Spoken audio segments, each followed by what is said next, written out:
I started following him after listening to him on your show, He's so he's I great. and his Like you, pod. yeah. Yeah. Like, and I have nothing. I mean, he's great. Like, it's like, it's not like I'm just taking anyone. Like we have good chemistry, and he was a publicist, so like he's been in the business for a long time, but he does have a podcast, so like he's in the same industry, and like we have a rapport. So excellent, good question. Now we are up to Rachel A.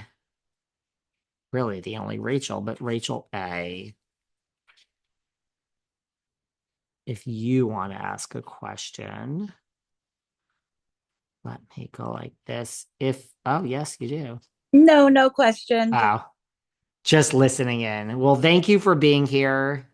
We always tell people you don't have to ask a question.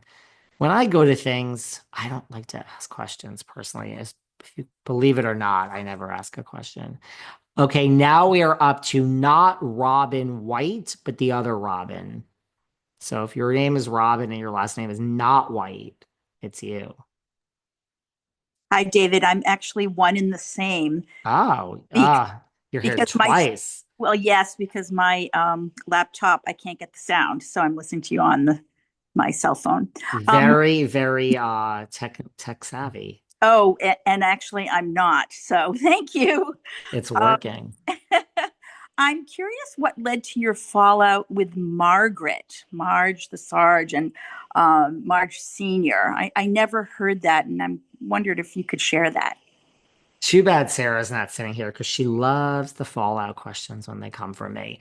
So I really, I think out of everyone that I have fallen out with in the public eye, I listen, I don't regret anything, but I feel Margaret, like, I really feel it was two things. I feel the nail in the coffin for Margaret, which here's the thing, like, I get it. So, like, I had Margaret's. Like, are you up on your Jersey? You know Margaret's friend Laura that she was friends with. The question, Sarah, is why did I fall out with Margaret? So I think the backstory is Margaret, like this is how when people are like Teresa works with the bloggers and New Jersey is so evil and dark. This was my first foray into realizing that because I was saying on this podcast that Melissa kissed this guy Nick, blah blah blah.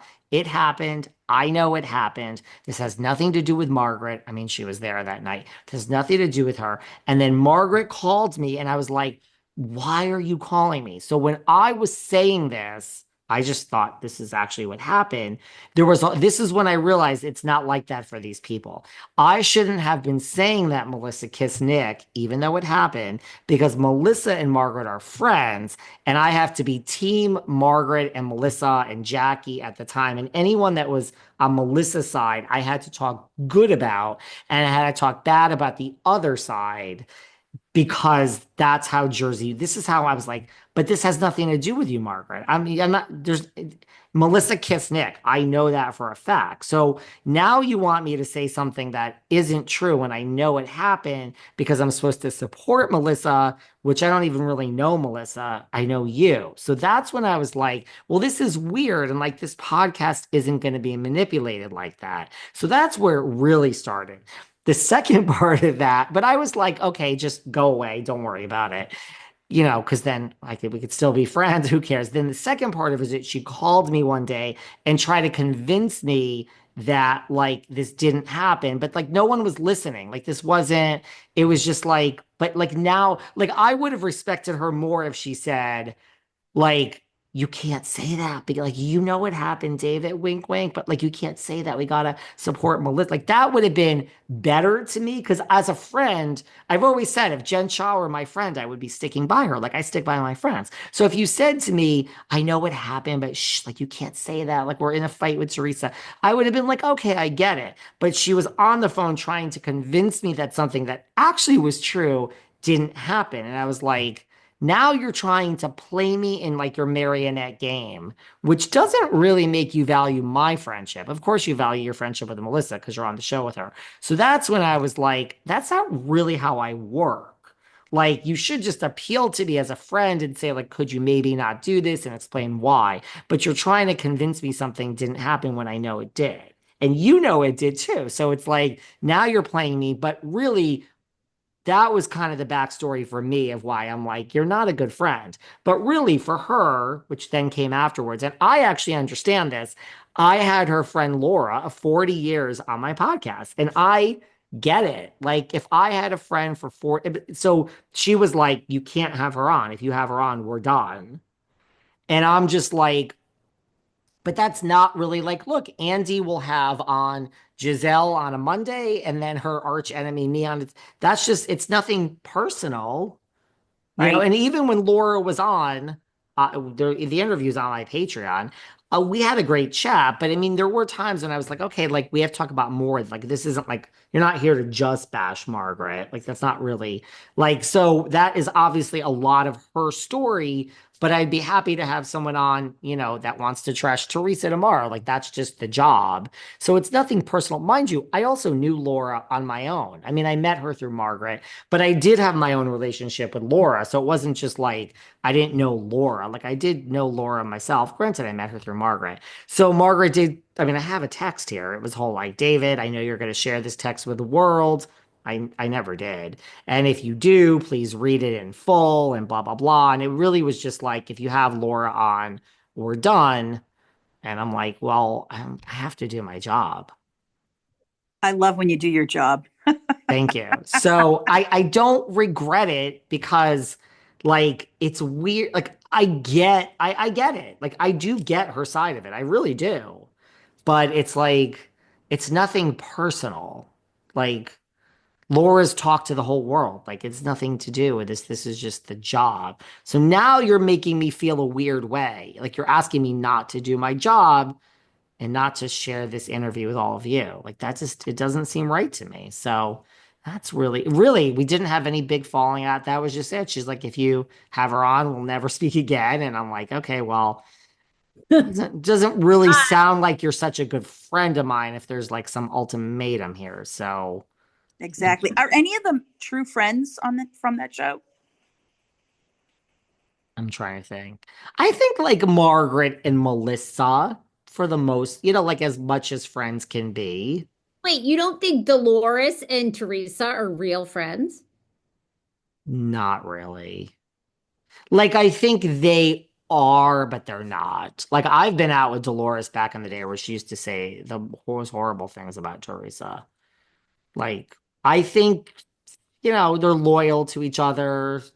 Look, if Dolores comes back to the show, which I think she is with Melissa, I'd like to see how far her and Teresa go at that point. No, I don't And think. I think Kyle and Teddy are real true friends. There's an example. I'm trying to think of another example from another show.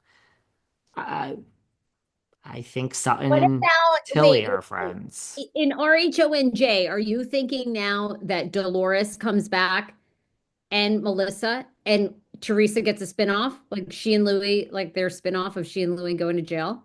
I don't know. I don't think Teresa is coming back. It has nothing to do with whether I like her or not. I don't think she's coming Wow. back. At all? So we I think don't know. we're coming back for RHONJ and no Trey?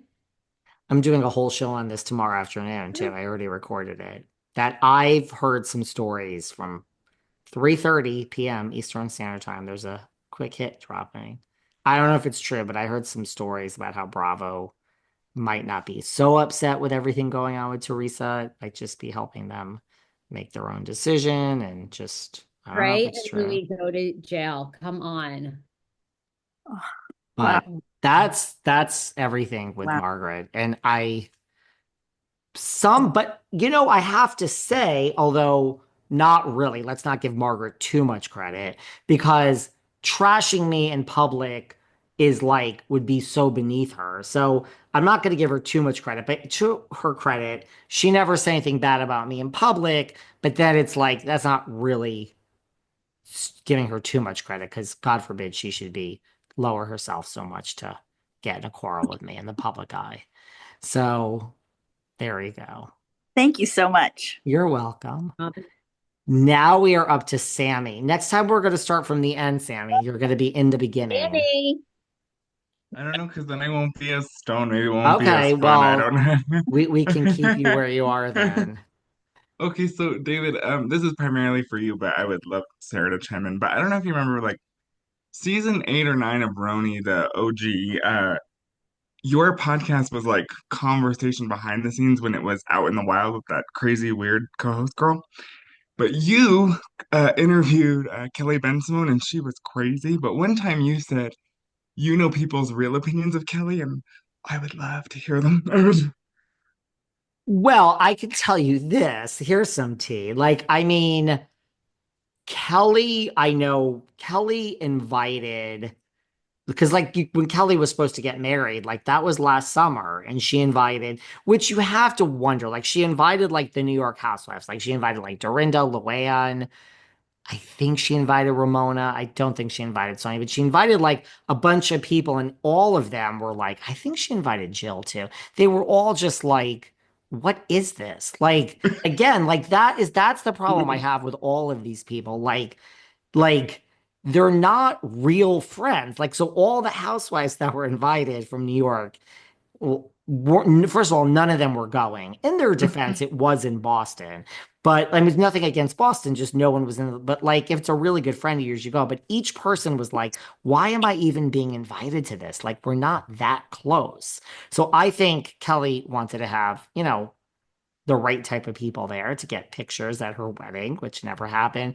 But they were all just like, why is Kelly Benson inviting me to her wedding? Like, we're not friends. Like, she's not a girl's girl. Like, what is this? Like, does she want a photo up? Yeah, she wants to invite People magazine and say, yeah, of course it would be a thing if like Luann and Ramona and Sonia were there or Dorinda or whoever. So yeah, I don't think anyone really feels great about Kelly. I had her on this podcast too, when like a couple years ago. I Mm. don't know. I see why. I mean, the interview with me didn't do her any justice. People were like, yeah, she's just as crazy as ever.